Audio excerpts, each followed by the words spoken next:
Dahil kay Beyond Netero, wala siyang pakialam kung mapahamak man siya.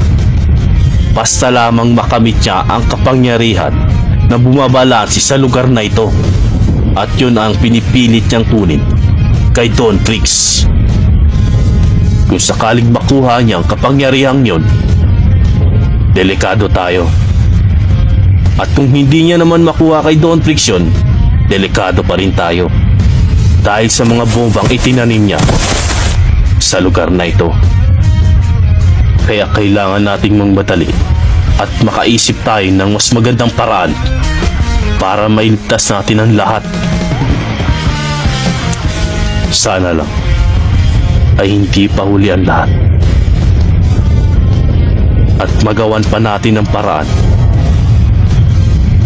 ang napakadelikadong sitwasyon na ito. Kaya naman, kailangan na kailangan ko ang mga tulong nyo.